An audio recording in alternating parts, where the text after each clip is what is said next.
Welcome back. In this video we're going to start our decomposition using a top-down design strategy of the methods in the SoloPong program. So where we left off, previously we had decided that we would need at least 3 methods: setup, draw, and a mouse moved. And then in the second video we went through and talked about all the different variables that we would need in order to make that happen.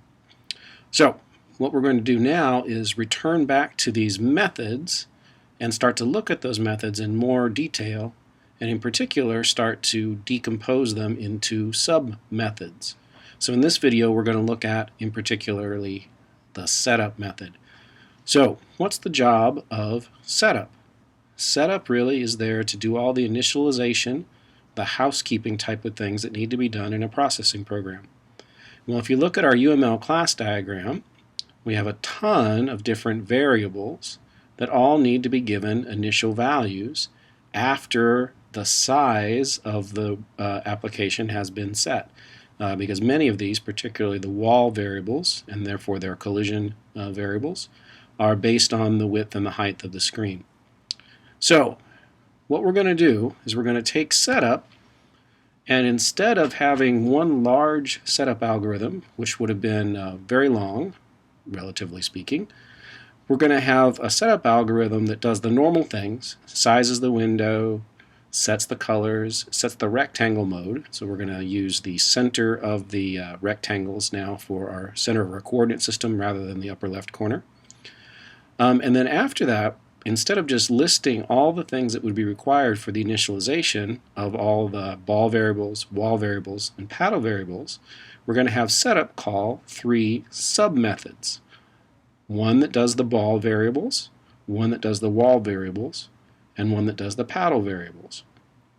So now our method hierarchy diagram is going to look like this. We're still working on SoloPong. It still has the 3 top-level methods: setup, draw, and mouse moved. But we're going to decompose setup into 3 sub-methods. So it will call a method named initBall to initialize the ball-related variables. It will call a method called initWalls to initialize the wall-related variables. And thirdly, it will call a method called initPaddle, which will initialize all the paddle-related variables. Now you note that these are methods that aren't built into processing, which is different for us, and we'll talk about the syntax of doing that later on. But for right now, just notice that this is the first time that we've actually created methods that weren't already designed into processing the way setup, draw, mouse moved, mouse clicked, key pressed, etc. are. Okay? And we can do that. That's okay, thankfully, because it's a key aspect of our design technique. So let's take a look at these 3 algorithms: initBall, initWalls, and initPaddle, and then we'll move on in the next video to the draw method. Okay, so in terms of initializing the ball, basically 4 things we have to do. We have to initialize its x and y coordinates, where it's at, and we're just going to start it right in the center of the screen. So we'll divide width by 2 and height by 2, and that gives us our x, y coordinates.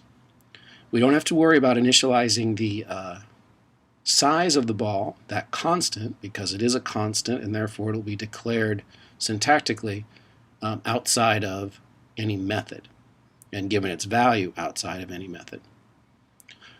The other thing we have to do for the ball is its speed. So the delta x and the delta y values, what those are the number of pixels per frame that the ball moves. And so we're going to give them random values, pseudo-random values, and with a nudge so that the ball moves to the west.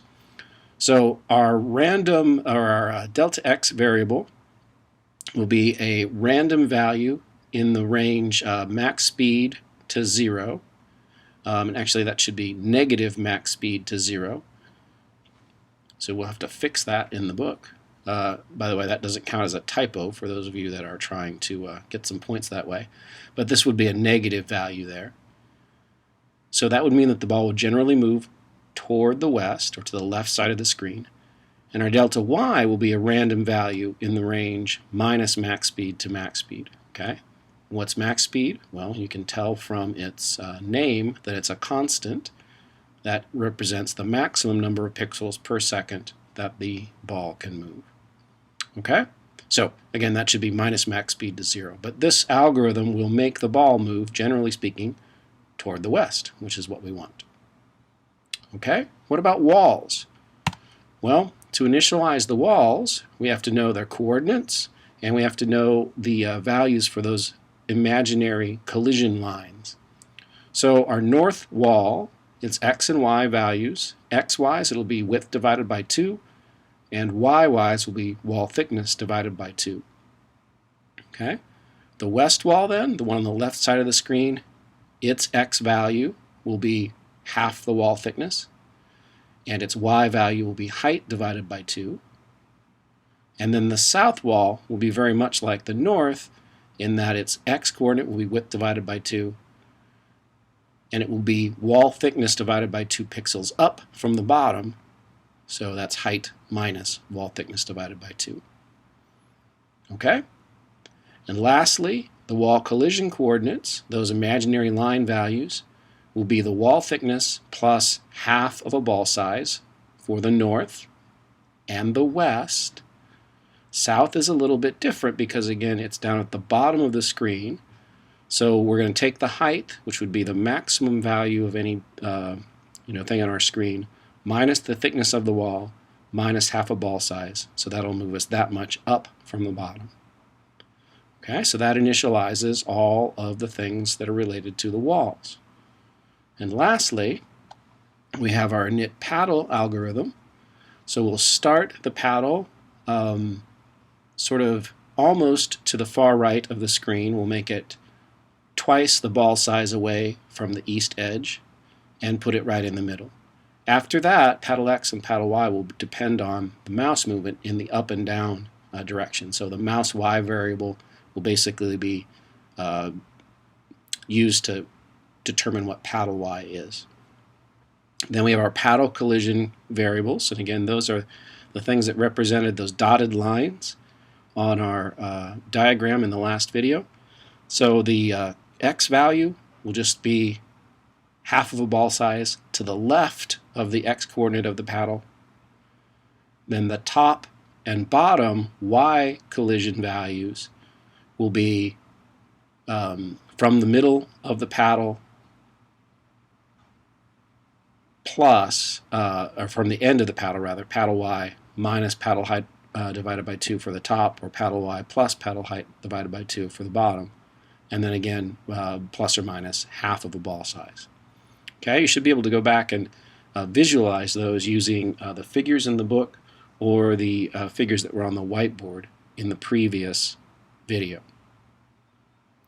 Okay, so what we're going to do then in the next video, to break this up a little bit, is to decompose the draw algorithm.